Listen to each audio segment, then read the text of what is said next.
سلامتی ہے، سلامتی ان آنکھوں پہ جو ہدایت پہ نظریں جمائے بیٹھی ہیں، ان کانوں پہ جو ذکر خیر کے منتظر رہتے ہیں، اور ان قدموں پہ جو ہدایت کی راہ پہ گامزن ہے۔ السلام علیکم ورحمۃ اللہ وبرکاتہ۔ تمام تعریفیں خدائے بزرگ و برتر کے لیے جو وحد اللہ شریک ہے، نہ کوئی ثانی ہے نہ کوئی ہمسر ہے۔ درود لامحدود محبوب رب الودود، راحت العاشقین مراد المشتاقین حضرت محمد مصطفیٰ، آپ کے آل پاک، آپ کے جانثار انصار اور اصحاب۔ ضمن آپ دیکھ رہے ہیں الف لام میم، میں آپ کا میزبان محمد ویس ربانی تہہ دل سے آپ کو کہتا ہوں خوش آمدید۔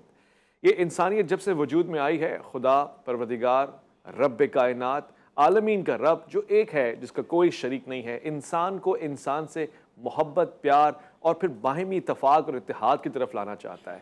اسی مقصد کے لیے اس نے ادیان، مذاہب، پیغمبر اور پھر وہ آسمانی کتابیں بھیجی ہیں۔ یہ واضح رہے کہ اس کا مقصد تقسیم نہیں ہے، البتہ وہ چاہتا یہ ہے کہ توحید پر انسان جمع ہو جائے، کسی کو اس کا شریک نہ ٹھہرائے، اور پھر آپس میں اتنے اچھے تعلقات رکھے کہ جو ایک انسانی معاشرے کا معراج، حسن، اس کی مزین کیفیت ہے۔ عزیزان، آج بھی اور اس سے قبل بھی ایسے لوگ آئے ہیں جو انسان کو انسانی دوستی کا شعور دیتے رہے ہیں۔ یہ لوگ مختلف مذاہب میں بھی آئے ہیں، مگر یہاں اسلام نے ان کے لیے خاص مقام رکھا ہے۔ یہ پیغمبر اولیاء اللہ کی ذمہ داریوں کو ایک الگ انداز سے نبھاتے ہیں۔ یہ بےزر ہوتے ہیں، کسی کو تکلیف نہیں دیتے، یہ کسی کے بارے میں کوئی بھی چیز ایسی نہیں کہتے کہ جس سے فساد مچ جائے، انتشار پھیل جائے، بلکہ کبھی کبھار تو یہ اپنی زبانوں کو سی دیتے ہیں صرف امن قائم کرنے کے لیے۔ انہیں پتہ ہے کہ رسالت مآب صلی اللہ علیہ وآلہ وسلم نے فرمایا کہ تم ان دو چیزوں کی ذمہ داری لے لو، ان کی پابندی کر لو، میں تمہیں جنت کی ذمہ داری دیتا ہوں۔ ان میں سے ایک زبان ہے۔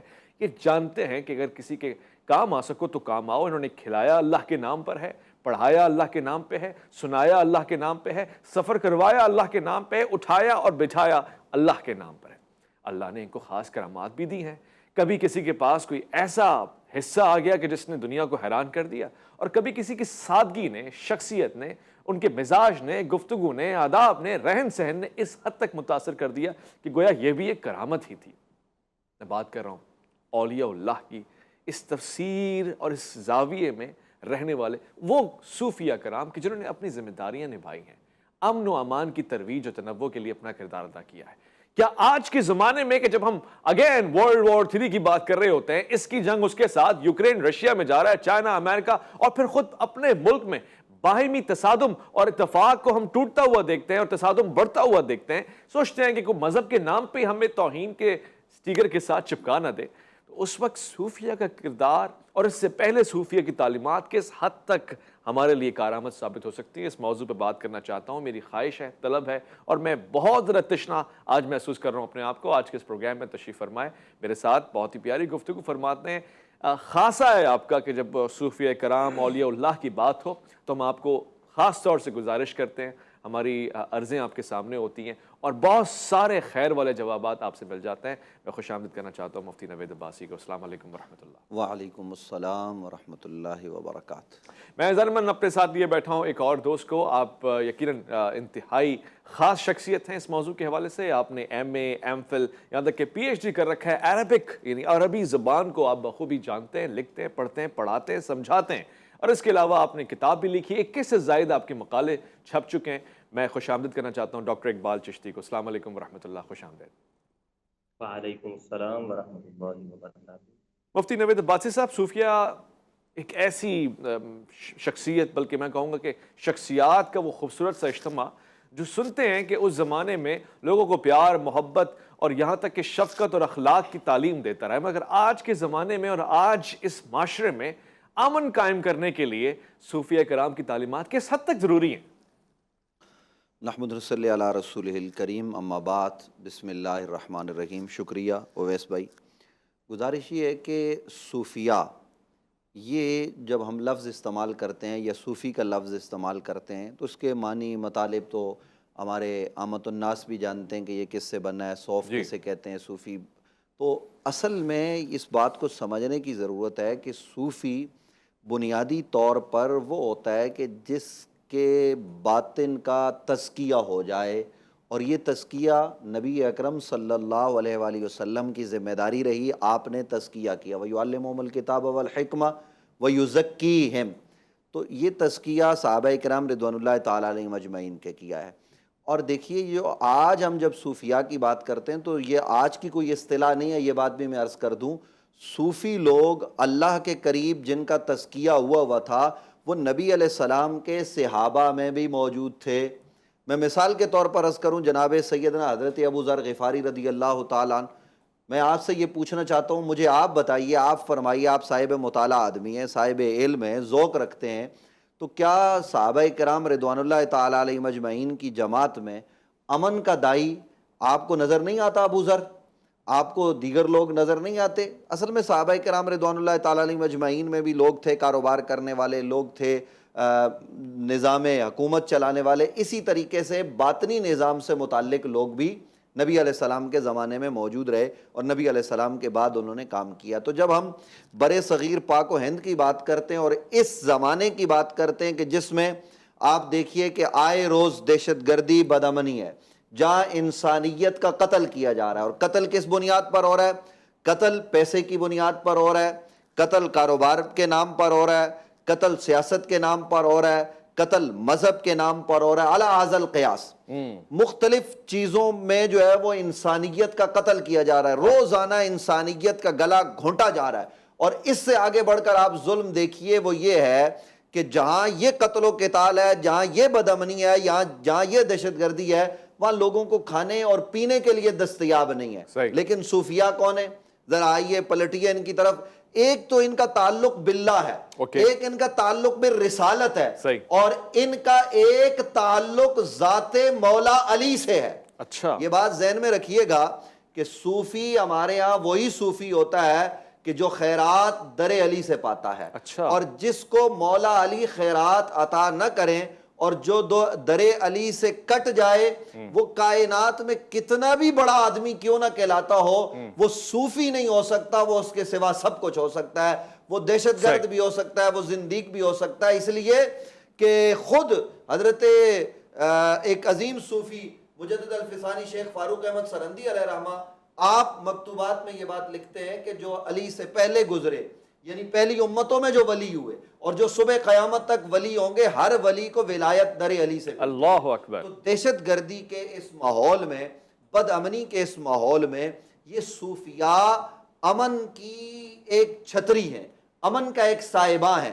آپ دیکھیے کہ ہمارے ہاں جو خانقاہی نظام ہے اس میں یہ لکھا ہوتا تھا کہ آپ لوگوں سے مذہب نہ پوچھیں، ان سے سب سے پہلے نان پوچھیں۔ آپ تاجدار گولڈا ایسے ہی ہے۔ سیدنا پیر مہر علی شاہ رضی اللہ تعالیٰ عنہ سے سیال شریف تک جائیں، وہاں سے آپ جو ہے وہ توسا تک پہنچے، وہاں سے مہار شریف تک پہنچے، اور پھر وہاں سے آپ جو ہے نا وہ بابا فرید تک پہنچے، وہاں سے آپ آگے بڑھتے بڑھتے خواجہ غریب نواز تک پہنچے، صحیح، خواجہ غریب نواز سے صحیح، آپ شہنشاہ نقشبند تک پہنچے، ہاں، خواجہ سہرورد تک پہنچے، ہاں، حضرت سیدنا شیخ عبد القادر جیلانی، ہاں، محبوب سبحانی تک پہنچے، اور ان سے بڑھتے بڑھتے آپ ائمہ اہل بیت تک جائیں، ہاں، اور پھر آپ حضرت امام زین العابدین، حضرت امام حسین، امام اللہ حسن اکبر۔ اور حضرت مولا کائنات تک جائیں۔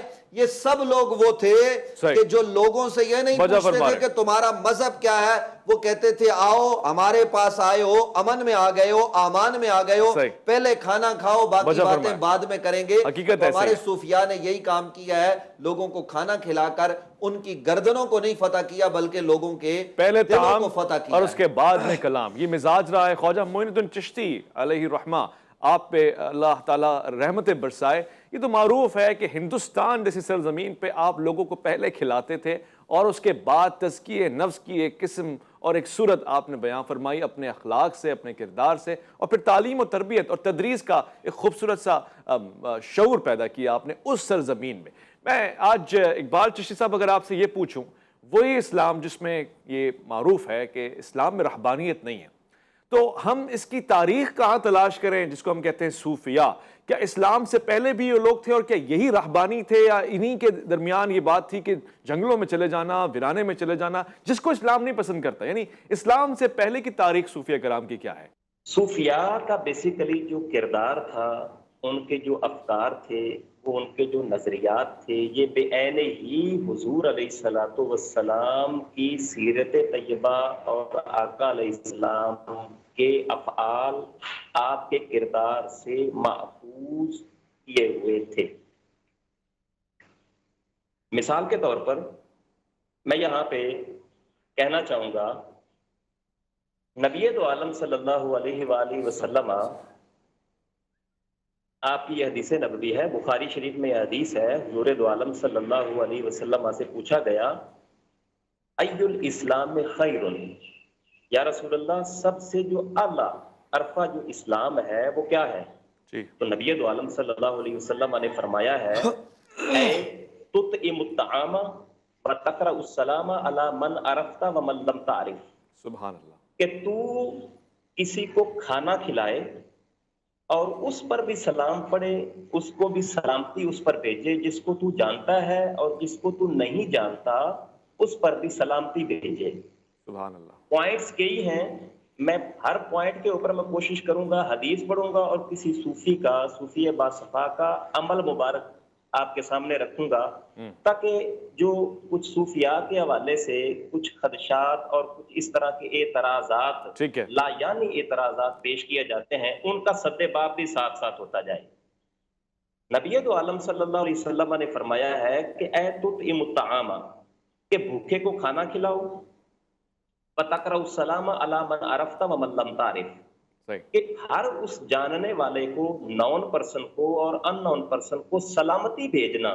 صحیح، اس حدیث کے ہی تناظر میں اگر ہم لے لیں تو صوفیاء بغیر کسی امتیاز کے، بغیر کسی تفریق کے، بغیر کسی کے جو ہے نا وہ کسی کو جو ہے نا وہ اپنی پسند کی چیز بنائے ہوئے، وہ اغیار کو بھی اتنا ہی پیار دیتے نظر آتے صحیح، ہیں جتنے وہ مسلمانوں کو پیار دیتے نظر آتے ہیں۔ ٹھیک، یہی وجہ تھی کہ صوفی کی مجلس میں جو صوفیاء تھے، پہلی بات تو یہ ہے کہ وہ اہل علم ہوا کرتے تھے، کوئی صوفی جاہل کبھی بھی نہیں ہوا۔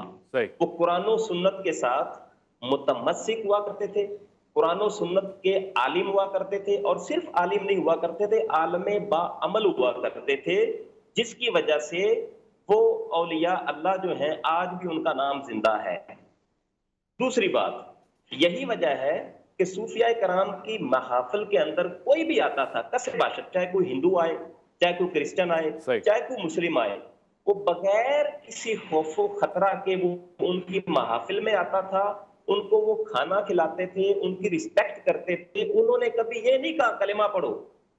اور یہ بات بھی میں یہاں پہ آپ کو، آپ کے جی پروگرام کے حوالے سے منصہ شہود پہ لانا چاہتا ہوں کہ اسلام تلوار کے زور سے سر جہاں پہ پھیلا ہے، وہ ری ایکشن کے اندر جنگیں تو ہوئی ہیں، اپنے جو ہے نا وہ دفاع کے اندر جنگیں تو ہوئی ہیں، لیکن اسلام جو پھیلا ہے زیادہ تر وہ اسلام پیار، محبت اور لوگوں کے ساتھ حسن سلوک کے ایسا ہی، ذریعے پھیلا ہے۔ ایسا ہی ہے، ایسا ہی ہے، بے شک ایسا یہی ہی وجہ ہے کہ میں صوفیاء میں کے، میں جو بنیادی طور سے سمجھ رہا ہوں وہ بہت ہی احسن بات ہے، مگر ظاہر ایک عام ذہن میں سوال پیدا ہوگا کہ جب آپ کہہ رہے ہیں کہ ہوتے تھے ایسے لوگ، ہوتے تھے کیوں ہیں، ہوتے ہیں کیوں نہیں، یا ہوتے ہیں اور ہمیں پتہ کیوں نہیں ہے؟ یعنی اگر میں اپنے بچے کو بتاؤں گا کہ ایک بزرگ تھے جو یہاں سے اڑتے تھے وہاں پہنچ جاتے تھے، یا میں بچے کو بتاؤں گا کہ جی ان کی محفل میں ہزاروں لوگ آتے تھے اور ایمان لے آتے تھے اور ان کے کردار سے متاثر ہوتے تھے، وہ تھے کیوں ہیں، وہ ہیں کیوں نہیں؟ میں نے اس پہ بات کرنی ہے، ایک مختصر سے وقفہ میں لے رہا ہوں، لوٹ کر آؤں گا، ڈاکٹر اقبال چشتی صاحب کے ساتھ اور مفتی نوید عباسی صاحب سے گفتگو ہوگی۔ الف لام میم میں آپ کا انتظار رہے گا۔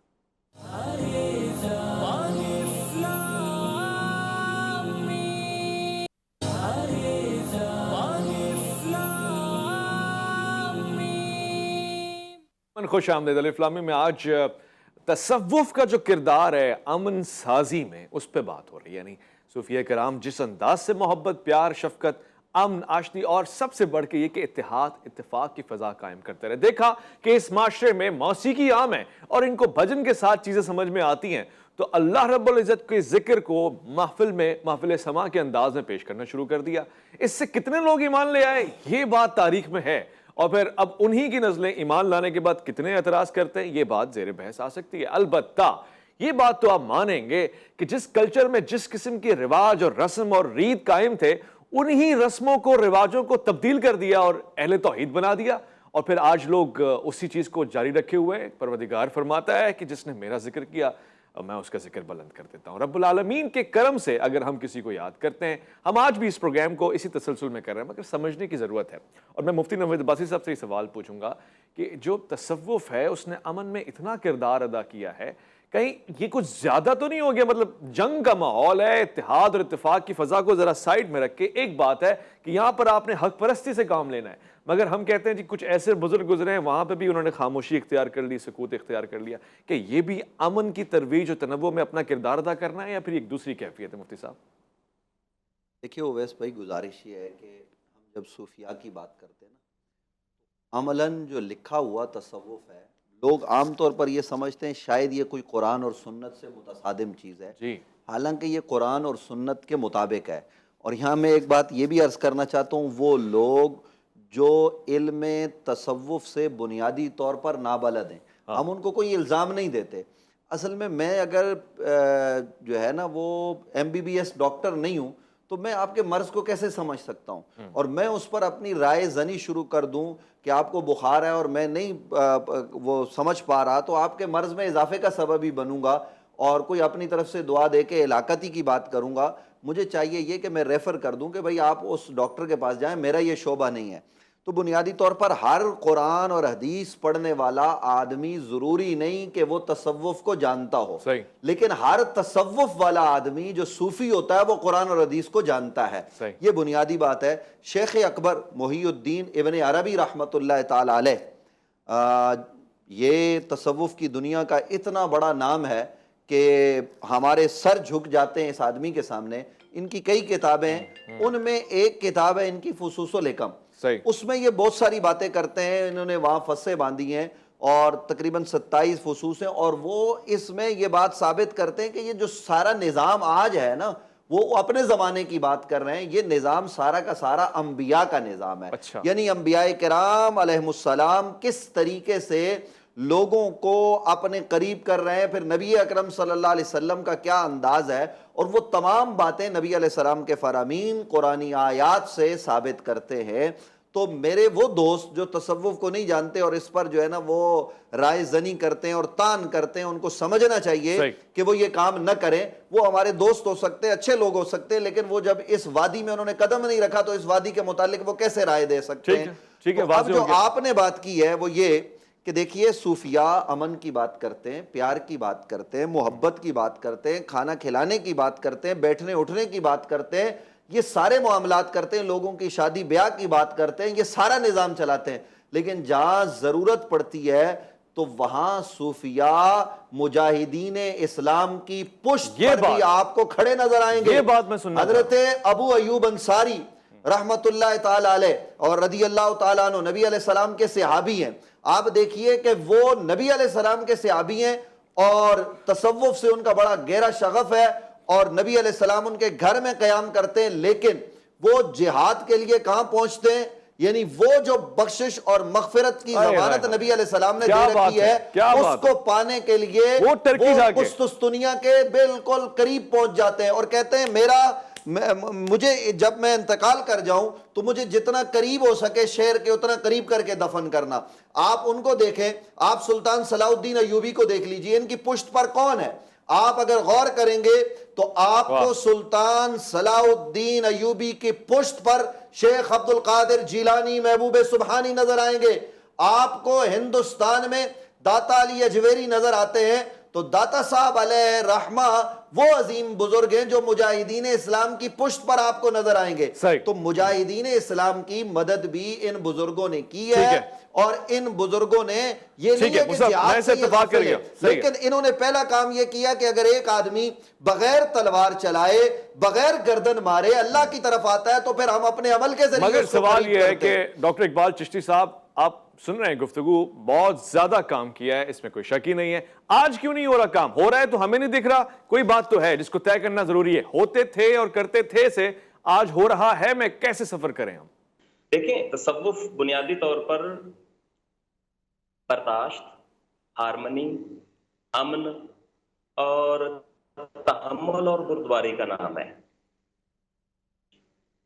آج بھی بیسیکلی اگر آپ دیکھتے ہیں کہ اگر کوئی بندہ دوسروں کو ایک ظاہری مذاکرہ جس کی ہے، مفتی صاحب کی موجودگی میں یہ کہنا چاہوں گا، وہ ظاہری طور پر وہ بندہ مسجد کا امام ہے اور خطاب کرتا ہے، مختلف مقامات کے خطبے دیتا ہے اور لوگوں کو یکجا کرنے کی، مجتمع کرنے کی وہ بات کرتا ہے، اور کسی کے بارے میں کوئی شر اور کسی کے بارے میں کوئی تفرقہ نہیں پھیلاتا، تو حقیقت میں وہ انہیں صوفیاء اور اولیاء اللہ کا یہ ایک تسلسل ہے۔ ایک بات، نبی تو عالم صلی اللہ علیہ وسلم نے جس طریقے کی آپ کی یہ شریعت ہے، صوفیاء بیسیکلی ظاہری اعمال کے ساتھ ساتھ اعمال قلبی کے اوپر زیادہ زور دیا کرتے تھے۔ اب جس طریقے مفتی صاحب نے ابھی بات کی کہ ہر ایک چیز کے لیے کوئی نہ کوئی اسپیشلسٹ ہوتا ہے، دیکھیں جس کو کوئی ہارٹ کا پیشنٹ ہوگا تو اس کو کارڈیالوجسٹ کے پاس یا ہارٹ اسپیشلسٹ کے پاس ہم لے کے جائیں گے، آئی سرجن کے پاس آنکھ والے کو لے کے جائیں گے۔ اسی طرح امراض قلب جو ہوتے ہیں، جن میں ریا آتی ہے، جن کے اندر جو ہے نا وہ احسان جتلانا آتا ہے، جس میں حسد آتا ہے، جس میں بغض آتا ہے، جس میں کینہ آتا ہے، یہ وہ ظاہری اعمال ہیں جو نظر نہیں آتے۔ بیسیکلی صوفیاء نے یہ کام کیا ہے کہ حسد سے، بغض سے، کینہ پروری سے اور بیک بائٹنگ سے یہ کس طریقے سے اوائڈ کیا جائے اور ان کے نقصانات کیا ہیں، صوفیاء نے اس کے اوپر بڑی بڑی مبسوط کتب لکھ کر عوام الناس کو اپنے دروس میں، اپنے خطبات میں، اپنے نظریات کے اندر یہ چیز جو ہے نا وہ انہوں نے پروف کی ہے ٹھیک ہے، کہ یہ چیزیں قرآن اور حدیث کے اندر یہ جائز نہیں ہیں۔ لہذا اصل اسلام یہ ہے کہ انسان کا جو اندر ہے اعمال قلبی ہیں ان کو سنوارا جائے۔ ٹھیک اب ہے، ایک بندہ ہے حج کر کے ٹھیک آتا ہے، ہے، ٹھیک ہے چشتی لیکن وہ صاحب، لوگوں کے بارے میں سوال اس کا سوال جو کا جواب تو مجھے ایک مختلف سوال کا جواب تو مل گیا۔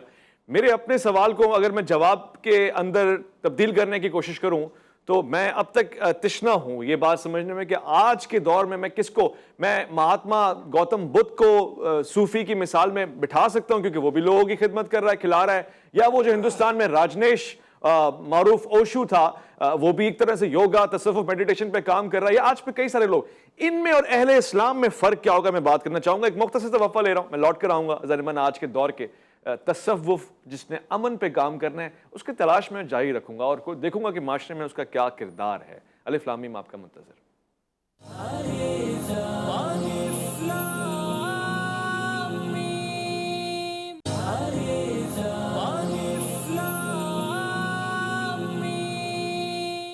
خوش آمدید۔ ظاہراً یہ بات تو طے ہے، میں کسی غیر مسلم سے بات کروں گا تو جو امپریشن، امیج یا مائنڈ میپنگ کی گئی ہے ایک عام مسلمان کے خلاف، وہ یہ ہے کہ یار پتہ نہیں کہیں مجھے لڑنے اور فساد کرنے اور جھگڑا کرنے میں نہ بھیج دیں، کیونکہ مسلمان تو سخت مزاج ہوتے ہیں، متشدد ہوتے ہیں۔ یہ غلط ہے، یہ تاثر بٹھایا گیا ہے۔ مگر اسی غیر مسلم سے اگر پوچھو کہ اگر تم اسلام میں دلچسپی رکھتے ہو تو کہاں آؤ گے، وہ کہے گا یار میں صوفی بننا چاہتا ہوں کیونکہ وہ بےزر ہوتا ہے، کسی کو تکلیف نہیں دیتا۔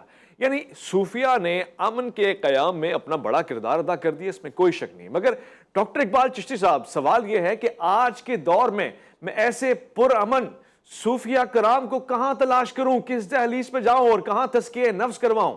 یہ بہت ناگزیر اور انتہائی اہم آپ نے سوال کر دیا۔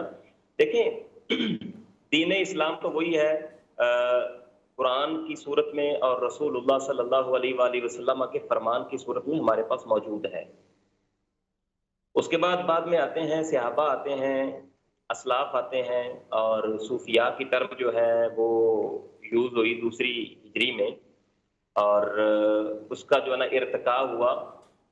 لیکن یہاں پہ جو صوفیاء نے جو اپنے نظریات چھوڑے ہیں، وہ ان کی سٹڈی کرنے کے ساتھ جس طریقہ ہم اسلام کی سٹڈی کرتے ہیں، سیاستہ کی یا اسلامی تھاٹس کی ہم جو ہے نا وہ سٹڈی کرتے ہیں، تو ہمارے سامنے اسلام کا ایک چہرہ جو ہے وہ عیاں ہوتا ہے، واضح ہوتا ہے، وہ ہمارے سامنے روز روشن کی طرح عیاں ہوتا ہے۔ اسی طرح صوفیاء کے اگر نظریات دیکھنے ہوں تو آپ جناب امام قشیری دیکھ لیں، رسالہ قشیریہ ان کی کتاب آج ان کے افکار و نظریات کے بارے میں کلام کرتی ہے۔ امام ابو عبد الرحمن السلمی دیکھ لیں، علامہ ابن عربی دیکھ لیں، شیخ معین الدین الچشتی دیکھ لیں، اور سید علی بن عثمان المعروف داتا علی اجمیری آپ ان کو دیکھ لیں۔ یہ سارے وہ صوفیاء ہیں جنہوں نے اسلامی نظریات کے ساتھ ساتھ اپنے تصوف کے اوپر عمل پیرا ہو کر اپنے مریدین کو اور متوسلین کو یہ ایک میسج دیا ہے کہ اس تصوف ہے کیا. اور رہی بات اس دور کے اندر ایگزسٹنس کی، کہ آج کے دور میں ہم یہ ایسی شخصیات تلاش جو ہے نا وہ کہاں کریں. دیکھیں ایسی دور، آج کے دور میں اس طرح کی جو شخصیات ہیں، میں پہلے اپنی ٹرم کے اندر یہ بیان کر چکا ہوں کہ وہ بندہ جو اسلامی نظریات کو سپریڈ کرتا ہے، اس کی تبلیغ کرتا ہے، اس کے بارے میں نشر و اشاعت کا کام کرتا ہے، تو لوگوں کے بارے میں اس کے دل میں کوئی حسد و کینہ نہیں ہے. وہ عوام الناس کی بغیر کسی امتیاز اور تفریق کے خدمت کرتا ہے. تو وہ صحیح معنوں میں ٹھیک ہے. اسلام کا دائی اور اسلام پر عمل کرنے والا اور صوفیاء کے طریقے پر گامزن رہنے والا وہ صوفی کہلائے گا. ٹھیک ہے، میں واضح. آپ کے اس سوال کا جو ہے نا وہ اتنا سا واضح. ٹھیک ہے اقبال چشتی صاحب، آپ نے یہ بات تو واضح کر دی. مفتی نوید عباسی صاحب، اب چونکہ پروگرام کا آخری حصہ ہے، کہیں ہم خالی ہاتھ نہ جائیں، کم سے کم اپنے دامن کو اس گفتگو کی خوبصورتی اور اس کے جواہرات سے بھر کے جائیں. جو تصوف پہ بات ہو رہی ہے، صوفیہ کرام نے امن کو قائم کیا، یہ قائم کرنے میں آپ کا کردار ہے. آج ملک پاکستان کو امن کی ضرورت ہے. سیاسی تصادم آپ دیکھ رہے ہیں، انتشار آپ دیکھ رہے ہیں، علماء کے درمیان اختلافات، نہیں مذہبی طبقہ جسے ہم معیار سمجھتے ہیں، ظاہر ان میں بھی اختلافات ہیں اور گروہ بندیاں ہو رہی ہیں، دھڑے بندیاں ہو رہی ہیں. ایسے میں صوفیہ کرام کی تعلیمات اور آج کے اہلیان تصوف کیسے امن قائم کر سکتے ہیں، یہ مجھے ذرا شارٹ پیغام میں بتا دیں. دیکھیے، آپ نے بڑی اہم جانب اشارہ کیا ہے. ایک تو میں یہ عرض کر دوں کہ صوفی امن کا علم بردار ہوتا ہے، بے غیرتی کا پیروکار نہیں ہوتا. واہ. صوفیاء کے ہاں بے غیرتی، بے حسی یہ چیزیں نہیں پائی جاتی.